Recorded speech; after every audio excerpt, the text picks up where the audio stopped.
to introduce our speaker and my dear friend, Dr. David Skillrud. And he's got a presentation that I think you're going to really enjoy. Just by way of background, Dr. Skillrud is a native of Bloomington Normal. He's a former member of this Rotary Club. He is a pulmonologist with offices both at Advocate and in Morton, and has a specialty in sleep studies. David's also a graduate of Illinois Wesleyan University. Did you go to med school? I got some pictures from that. Okay. Well, I'll let Dave handle this from here on, and I invite you to enjoy his presentation. Thank you. Thank you.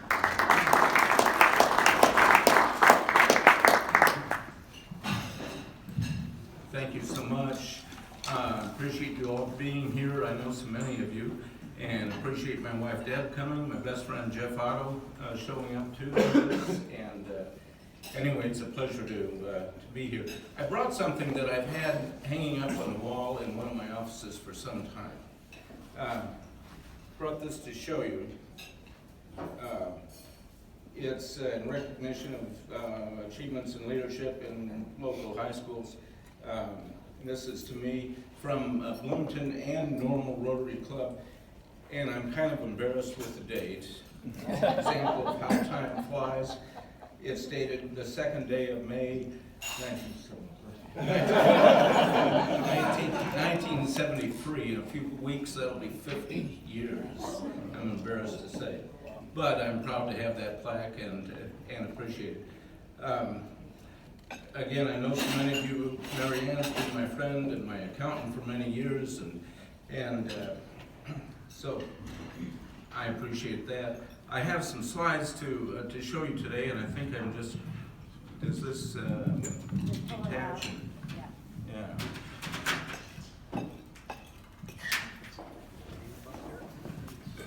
Many of you know my mom and dad, and I get asked a lot about updates on them. Dad was a member here of this club for years.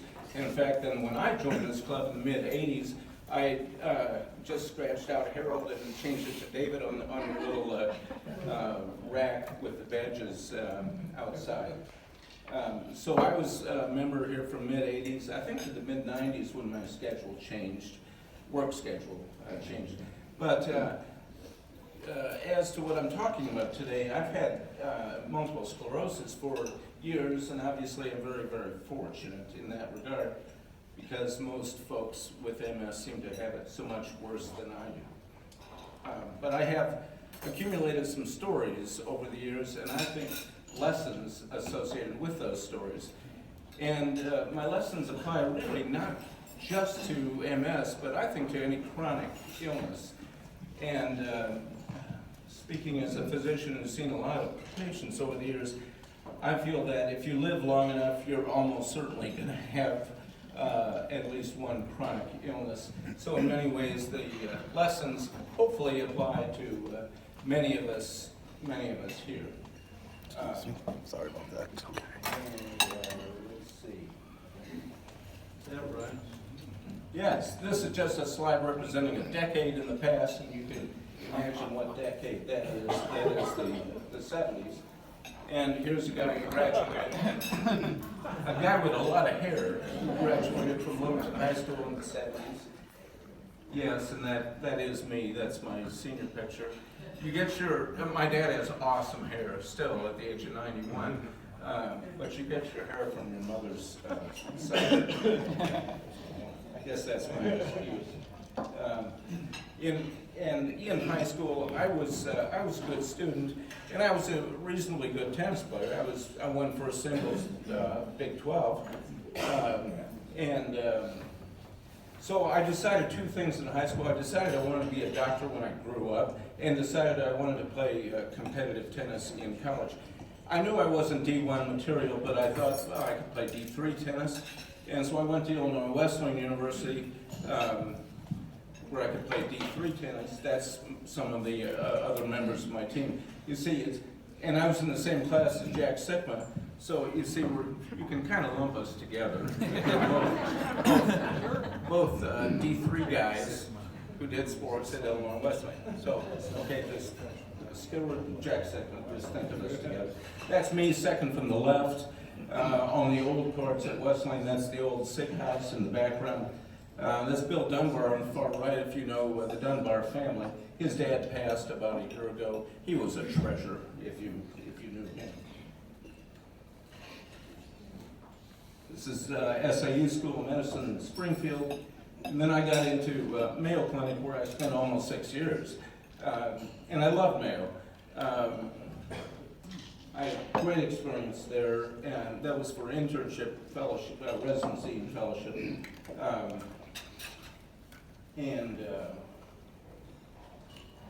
There's another view of Mayo with kind of a bird's eye camera. Whoops. It was soon after I got to Mayo that I developed some funny symptoms. Initially just numbness and tingling down my left arm. I went to see a physician. They put me in a cervical traction collar. That's reasonable because those symptoms can be a cervical disc. I suppose nowadays somebody would go right to MRI to see if they do have a cervical disc, but this was long before MRI. And that's important because in terms of diagnosis of MS, MRI is extremely useful. CAT scanning is really much less useful. But I had these funny symptoms, and all right, they got better, but then over the next year and a half, I developed some other funny numbness and tingling in different areas of my body, and capped off by the most bizarre symptom, and I have to tell you a little bit about it because it was so weird. And I was pretty much a trained internist by then, and I had no idea what the problem was here. I would have episodes, stereotypic, that is, they were virtually all the same, and they were short. They would only last 20 seconds or so. They would start without warning, and they would come on and with numbness and tingling of the left side of my tongue, and just to the left side of my lips. And then within 3 or 4 seconds, my right arm and right leg would go not weak, but ataxic or uncoordinated. And then another 10 seconds or so, it would all be over, only to recur over and over and over during the day.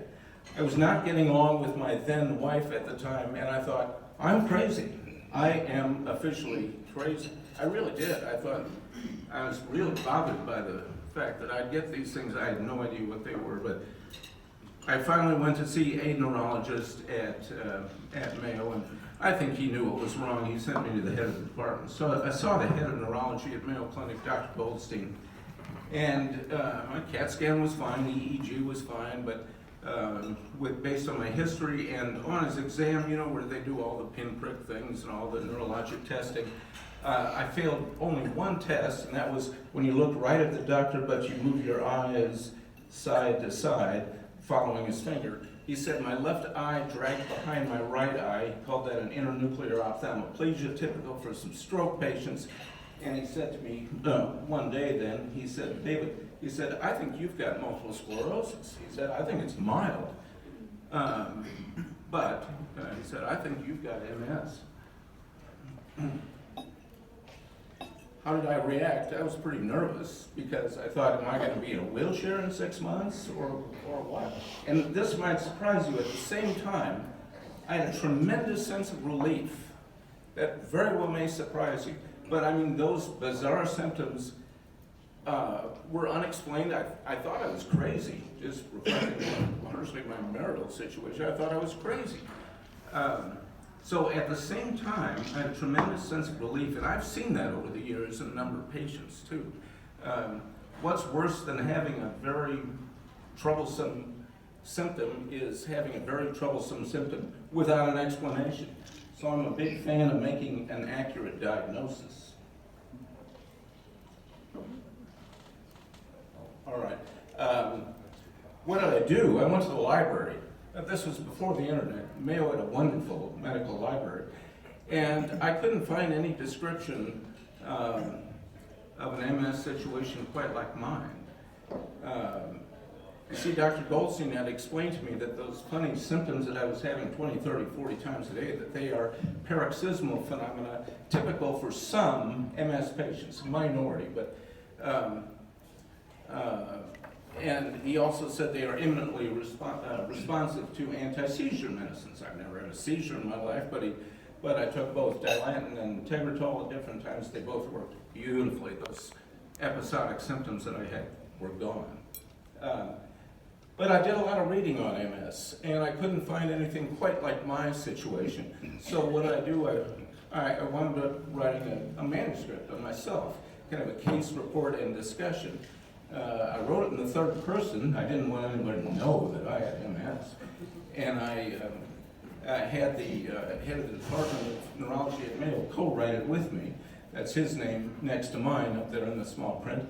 And we sent it to JAMA, Journal of the AMA, and they published it. The title is kind of imposing, but it's really not. Paroxysmal means episodic limb, arm and leg. Hemi, half the body. Ataxia, uncoordination, with crossed, other side. Facial paresthesias, numbness and tingling in MS.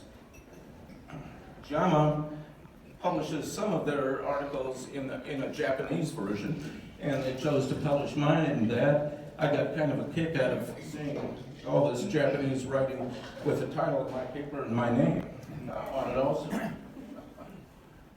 Well, again, what did they do for me? They treated me with pills, as I have pictured here on the left, because those work beautifully for those episodic symptoms.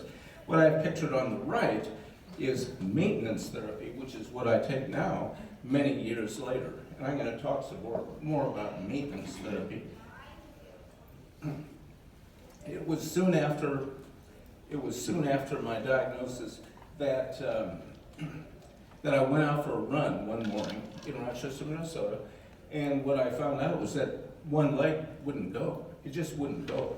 Well, I was really upset. I mean, I had been an athlete, like Jack Sigma, I had been an athlete to some degree. And so I was really upset. I made an extra appointment with my neurologist, my first neurologist there.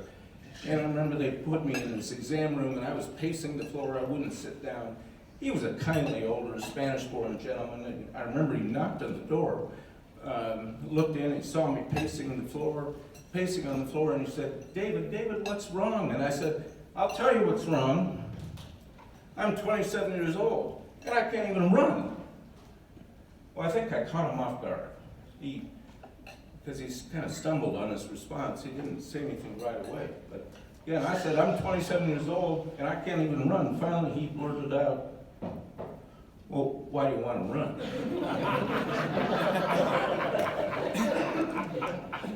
I think I said, whatever. I was upset, I was disappointed, I was angry at nature. I learned nothing that day, I learned no lessons. Years later, I realized he just taught me the most important lesson of all, but we'll get back to that. Soon after this, I was in my bathroom in Rochester, Minnesota, doing just the bathroom things when I realized I can't see out of my right eye. Now, I had done a lot of reading. I read about optic neuritis. I read that half of all MS patients get optic neuritis at some point during their life, characterized by blindness or near blindness of one eye. I called up my first neurologist, tracked him down, and I said, David Skillrud here, now I've got optic neuritis. And I still remember he said, settle down, David. And he said, we'll get a new CAT scan, this is before MRI, and a new EEG. So Mayo blew a bunch more money on me that morning, and those tests were fine like they had been. That afternoon, I had a previously scheduled appointment with my optometrist because, you see, I wore contact lenses in those days. I almost canceled it because of all this neurologic stuff, but I thought, I'll go. So I checked in there and I told them I've got MS now, I've even got optic neuritis. The ophthalmologist said, let me see the contact lens from that eye, from the right eye. So I took it out, I gave it to him. I remember he studied it, not in a fancy machine. He just holds it up to the light overhead. Studied it for a while and he asked me a funny question. He said, have you got a dog? And I said, have I got a dog? Yes. And he says, does he jump on you? And I said, yes, he's a puppy, he jumps all over me. He goes, well, you got a hole in your contact lens. He goes, looks like it could be from the claw of a dog. He goes, hold on, I'll get you a new one. He goes next door to another room, comes back with a contact lens that fits my prescription, puts it in my eye, and all of a sudden, my optic neuritis was gone. It was at that point I realized, I'm learning lessons here, aren't I? This lesson's pretty obvious. When you've got MS, then not everything that happens to you in life is because of MS. And I think you can fill in the blank for whatever your chronic illness is in that thought. Not everything that happens to you is because of diabetes, ulcerative colitis, whatever chronic illness that you have. Well, my doctors at Mayo were wonderful, and I followed my neurologist. I followed up with both of them. And I remember the head of the department, Dr. Goldstein, he used to like to tell me stories. He would tell me stories about some of his more interesting MS patients. Remember one time he told me about a guy named, I'll call him George. George was a big shot nationally. He was a big shot who would see Dr. Goldstein periodically because he had MS. He had a very heat-sensitive component to his MS, which is very common in MS. I've sure got it. That is, in hot conditions, if body temperature is raised, then neurologic function worsens. And he told me an interesting story about this, George. You see, George had been asked to give the commencement address at a major United States university one late spring or early summer. The day came, it was an outdoor ceremony, because this was a big university. It was a hot day, hot and humid day. George had all his academic regalia on. He processed to the front platform onto his chair, and he sat in the direct sunlight for an hour waiting his turn to speak. When they introduced him and called his name, he couldn't get out of his chair.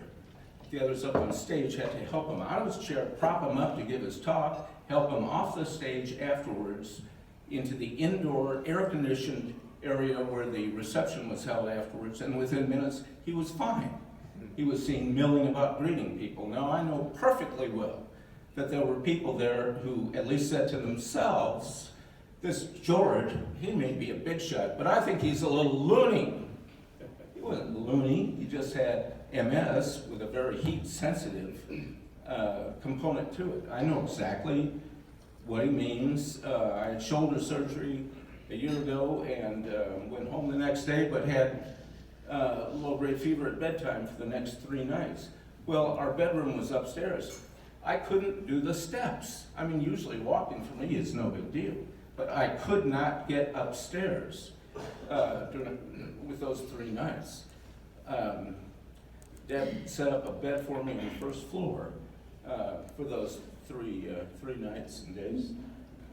So I know what they're talking about. Now it's kind of an interesting phenomenon. It can be even used to one's advantage as a physician. I found a fascinating paper back from the early 80s, also in JAMA, entitled The Hot Bath Test in the Diagnosis of Multiple Sclerosis. The authors here are basically saying, if you've got a patient where you think they've got MS, but you're not sure, put them in a hot bath, and if they get worse, they got MS. It sounds kind of barbaric by today's standards, but we didn't have MRI back then. So, but you get the point, though, and it's for that reason that MS patients, including me, generally avoid the extreme heat. We don't sit in hot tubs or hot baths, and we do our best not to get a fever. Yeah, like I said, I couldn't even do the steps at my place when I had a fever.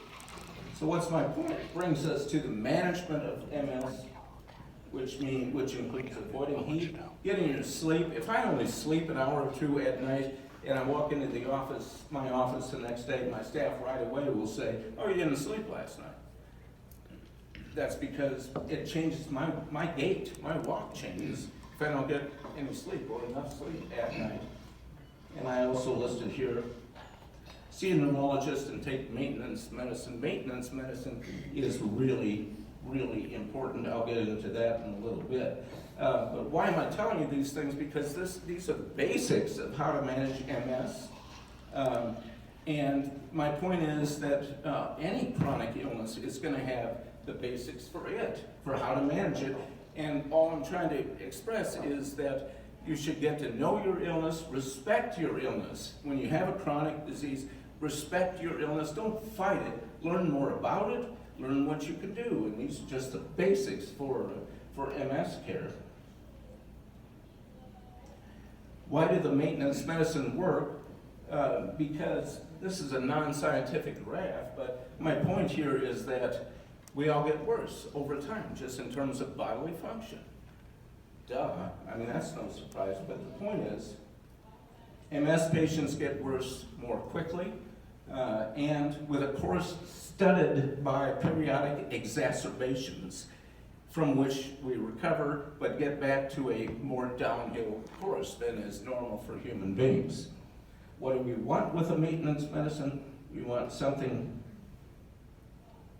that more closely approximates normal human decline and with fewer exacerbations. And that's exactly what the maintenance medicines for MS have been found to do.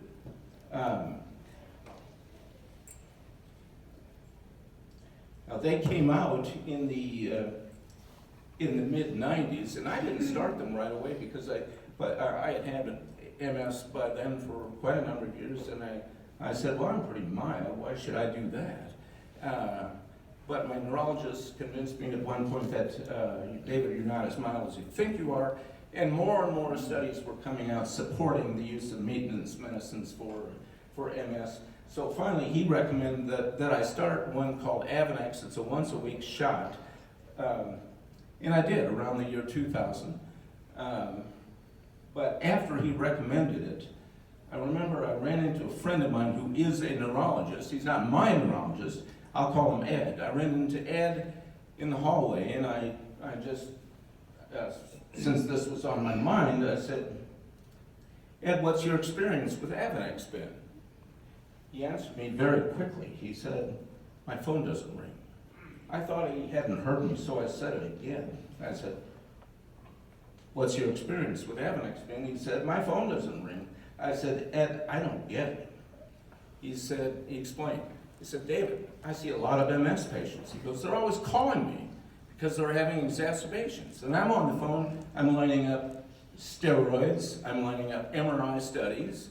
He goes, but you know what? Now I've got them all on Avonex, and you know what? Now my phone doesn't ring. Now to me, when the FDA endorses a new medication, that means they've reviewed studies involving hundreds to thousands of patients and found superiority for the drug in question relative to placebo. And that's wonderful.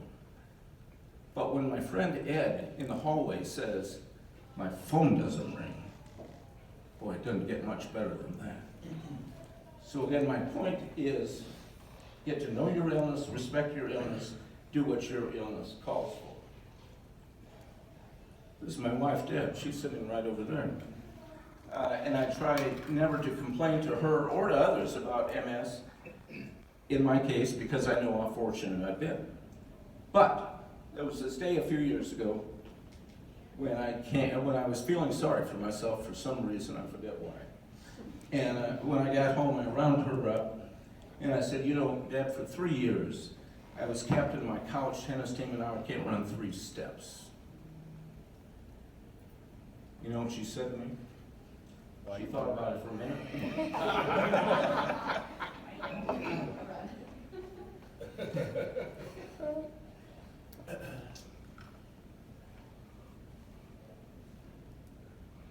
And she said, yeah, but you can run 2 steps.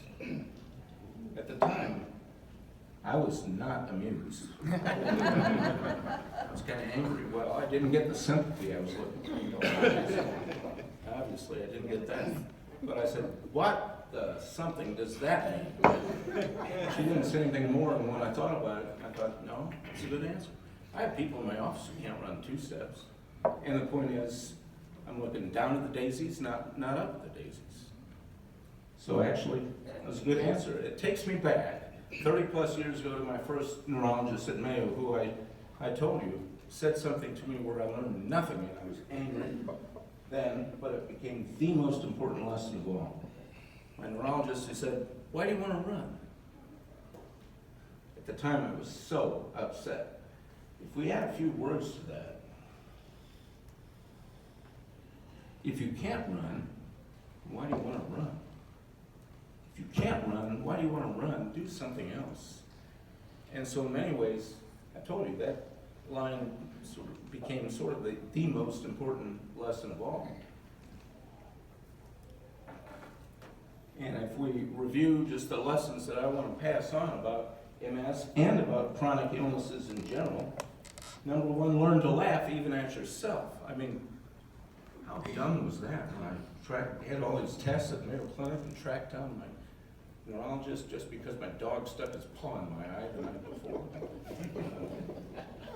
Learn to laugh at yourself. Reaching an accurate diagnosis is good. It's a very good thing. I don't care how bad the diagnosis is, because the point is, if you've got an illness, you've got it. So making an accurate diagnosis, I think, is huge, so that you can decide what to do. You may choose to do nothing. Often, I've diagnosed a lot of lung cancers over the years, and sometimes one of the choices I give people is, well, you can buy a nice rocking chair. Sometimes that's the best choice. But making that diagnosis, I think, is critical. Making an accurate diagnosis. Not everything that happens to you is because of your illness, all right? Your dog may have stuck their paw in your eye, like I said, when I was convinced I had optic neuritis. Respect your illness. Learn about it. Learn what the basics are to treat it. See the right doctor about it. Don't fight it. Respect your illness. Do what you can do. All right, I can't run. I used to be able to run. It's all right. Do what you can do. Don't worry about what you can't do. Finally, be thankful for life. So those are my lessons today.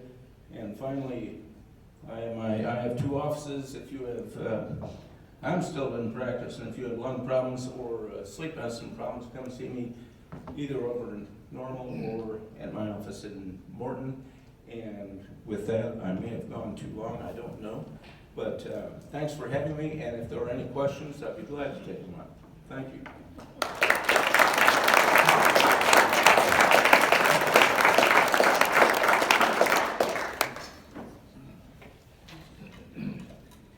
Yes. So does multiple sclerosis affect women and men equally? Or is it primarily one or the other? I'm sorry. It affects both. There's a slight female predominance, is my understanding. I'm pretty sure that's correct. Slight female predominance, but affects both. And it's fascinating. It has both hereditary and environmental components to it. I don't know of anybody in my family that has MS, but Northern European background. My family's Scandinavian, and that's much more common in that group. Also has geographic components. The further north you live, the higher your risk of developing MS. So there's a lot of question marks still with MS. Has both hereditary and environmental components. That's interesting. Does that apply to, like, I'm thinking of the Japanese article, is it more prevalent in Northern Asia as well, than in Japan? I don't know. Yeah. That's a good question, and I don't know. It is, we see it in Asians. Yes, Dan? I think they connected it or attributed it to deficiencies in vitamin D3. Is that correct or not? That is correct, that there's a lot of talk about that. I don't know if that's going to explain everything. I mean, I kind of doubt that, but you're absolutely right. There is a vitamin D theory, and that may tie in with how it's more common the further north you go, because there's less sunlight the further north you go in general. That's a good point. Anybody else? Yes. Can you still play the piano? If you're in the room, I don't think so. Yeah, I do. Interestingly, my right hand is fine. my left hand, it just doesn't go as well. And so if there's any pieces that have runs in the left hand and that sort of thing, I just said, fine, I can't do that. Kind of ties in with my lessons. Do what you can do and don't worry about what you can't do. So, but yeah, I'm fortunate enough to, still play. And I love the piano. Yeah. Yes. Dr. David, first of all, thank you for coming. Oh, thank you. Appreciate it. There appears to be a rise in sleep apnea. And what can you tell me about that? Why is that? Well, that's a good question. He was asking about the apparent rise in frequency of sleep apnea. I think it's two reasons. I think part of it is recognition. We didn't recognize it years ago. And secondly, let's face it, the population is getting bigger. Cruise ships are having to get bigger chairs. And it's because it is more likely in the context of obesity. So I think it's both recognition, but also the growing size of the population. Both good question. Anybody else? Yes, sir. That's right along, a lot of my staff has taken to vaping, and I know there's been studies that are starting to come out, but I want to get your take on secondhand aspects. Obviously, the firsthand is starting to come out as dangerous, but sometimes I see people doing it indoors. What's the kind of secondhand I didn't hear the first part. A lot of your staff are taking what? Vaping. Vaping, yeah. Yeah, I would discourage vaping. There's been a lot of pathology, a lot of morbidity and mortality even with vaping. I think the jury's still out on all the causes, although some have been identified. I'm blocking that one chemical, blocking the name, but associated with vaping, and so I would sure discourage it. Anyway, anything else?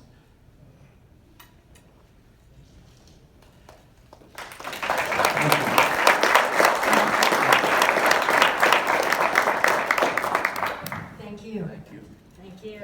And I will say that Dr. Skillrud is performing in Doctors in Concert. Yeah, that's And- coming up. Date? I think April. It's a Friday Do you evening. know the date? Okay. I don't know the date. Sorry. So he does still play the piano, and you can see him in concert. Next week, well, first of all,